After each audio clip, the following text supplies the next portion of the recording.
नमस्कार मित्रों, आप सभी का यूपी का एग्जाम यूट्यूब चैनल पे हार्दिक-हार्दिक स्वागत एवं अभिनंदन है। आज हम लोग लेके आने वाले हैं आदित्य रंजन सर के जो समान विज्ञान जो उन्होंने एक बुक लॉन्च की है।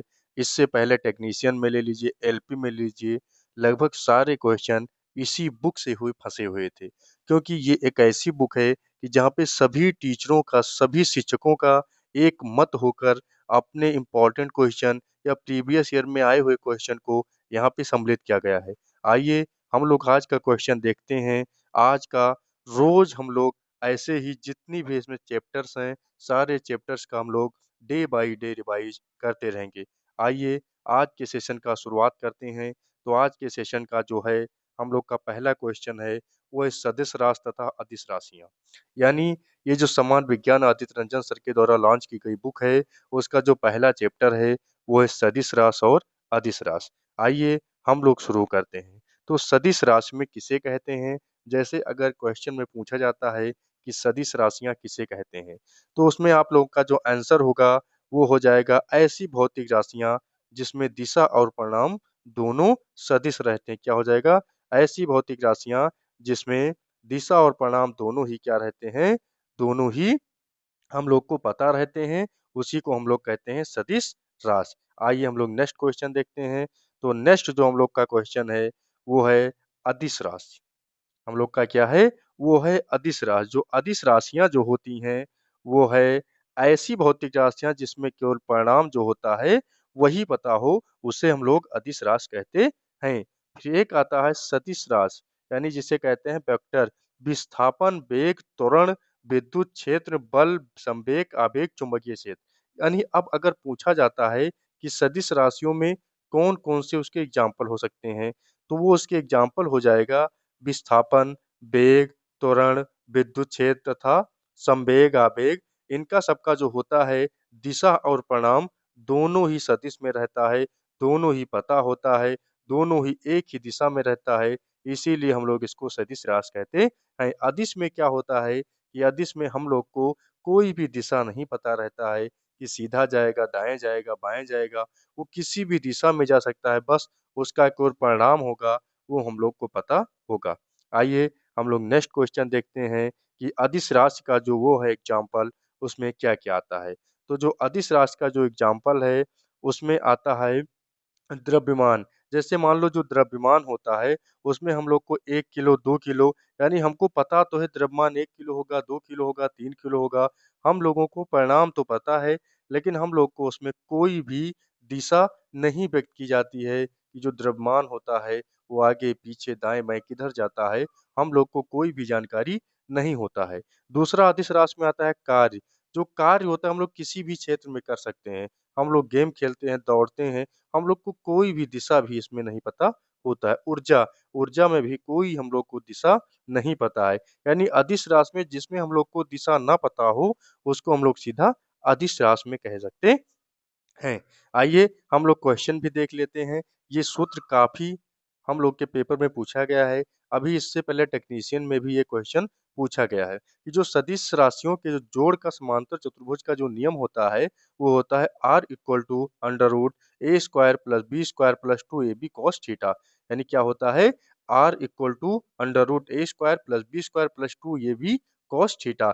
जहाँ पे जो एक होता है, वो माइनस से भी छोटा होता है, यानी कॉस थीटा से छोटा होता है और एक जो होता है बड़ा भी होता है। यहाँ पे दोनों में भी यहाँ पे संभावनाएँ व्यक्त की जाती हैं। आइए हम लोग नेक्स्ट क्वेश्चन देखते हैं।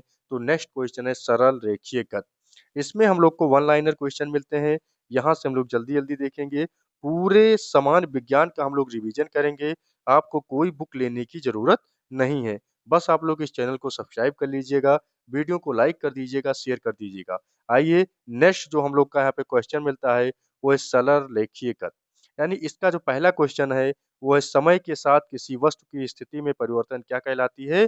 तो समय के साथ किसी वस्तु की स्थिति में परिवर्तन गति कहलाती है। क्या कहलाती है? गति। अगर गति का कोई हम लोग से अगर इसका डेफिनिशन परिभाषा पूछता है, तो क्या कहते हैं? समय के साथ किसी वस्तु की स्थिति में परिवर्तन को गति कहते हैं। नेक्स्ट क्वेश्चन देखते हैं। जब शरीर एक सीधी रेखा में चलता है, तो उसे क्या कहते हैं? उसे सरल रेखीय गति कहते हैं। सीधा स्ट्रेट लाइन होता नहीं सरल रेखागत, जो सरल रेखा होते हैं वो हमेशा स्ट्रेट में ही होता है।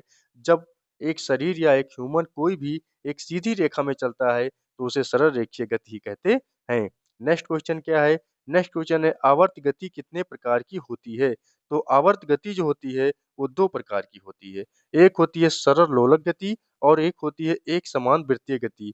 जैसे किसी लट्टू को हम लोग ऐसे बीच से या पेड़ पे या डाल पे बाँध के घुमा दें, तो बार-बार वही अपना राउंड फिगर पे वो घूमती रहेगी। इसे कहते हैं एक समान वृत्तीय गति। ऐसे झूले की जो गति होती है, जो झूले की गति होती है सरल लोलक की गति होती है और जो घड़ी की सुई होती है, पेंडुलम होता है, वो एक समान वृत्तीय गति होती है। नेक्स्ट क्वेश्चन देखते हैं। तो नेक्स्ट क्वेश्चन है वस्तु किसी माध्य या स्थिर स्थिति से आगे-पीछे चलती है या जब गति दोहराई जाती है तो उसे क्या कहते हैं? उसे दोलन गति कहते हैं। क्या कहते हैं? उसे दोलन गति कहते हैं। अब कोई पूछता है कि दोलन गति किसे कहते हैं? तो वस्तु के मध्य या स्थिर से आगे-पीछे पेंडुलम जो होता है उसको हम लोग दोलन गति भी कह सकते हैं। क्योंकि वो मध्य से केवल अपने आगे पे जो घड़ी में घड़ी आती नहीं उसमें होता है टन-टन की आवाज़ जो आती रहती है, उसमें जो पेंडुलम होता है वो सिर्फ़ अपने आगे-पीछे हुआ करता है, उसी को हम लोग दोलन गति भी कहते हैं। आइए नेक्स्ट क्वेश्चन देखते हैं। तो नेक्स्ट क्वेश्चन है किसी वस्तु द्वारा तय की गई कुल पथ की लंबाई क्या कहलाती है? तो कुल पथ की लंबाई दूरी कहलाती है।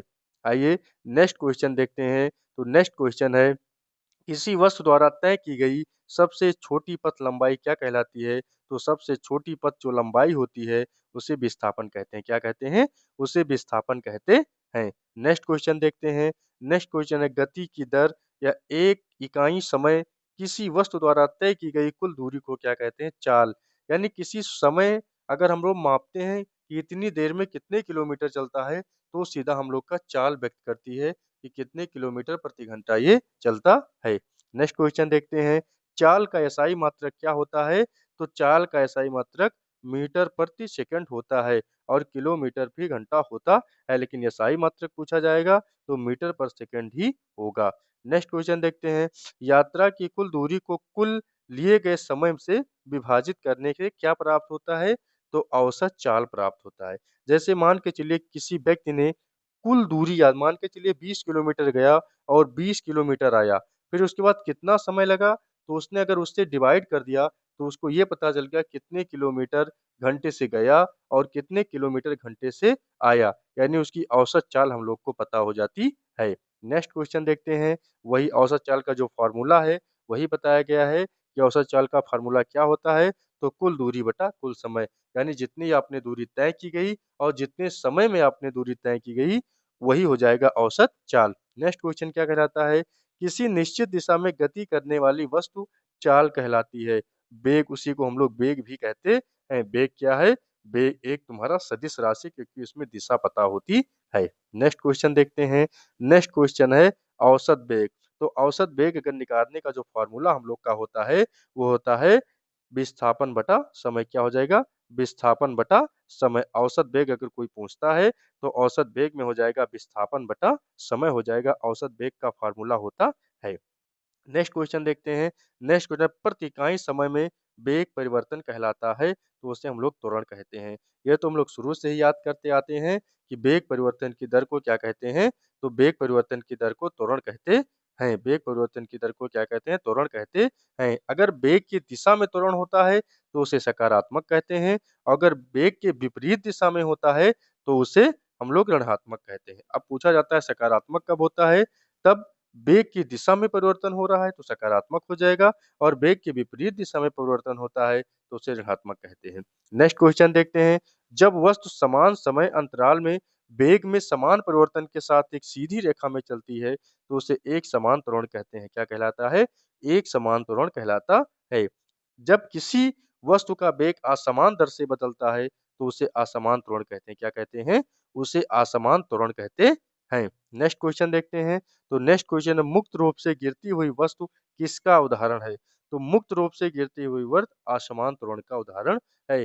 जैसे ऊपर से सॉरी एक समान त्वरण का उदाहरण है। जैसे किसी वस्तु को आप लेके जाइए छत से या पेड़ के ऊपर से, गेंद आप नीचे से फेंके ऊपर से, तो ऊपर से तब वो नीचे गिरती है तो उसकी गति एक समान होती है, यानी एक समान त्वरण से वो नीचे गिरती है।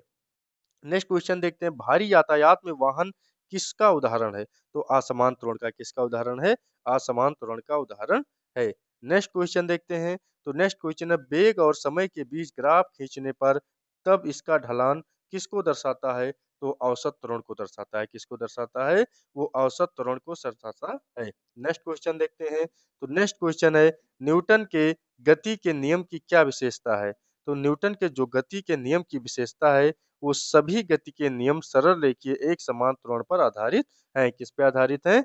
एक समान त्वरण पर आधारित हैं। आइए, आज का सेशन हम लोग का समाप्त होता है। अगले सेशन में कल फिर मुलाकात होगी। तो कल जो हम लोग का होगा मेन टॉपिक, वो न्यूटन के प्रथम नियम तथा जड़त्वता का नियम भी कहते हैं। जय हिंद, जय भारत, वंदे मातरम।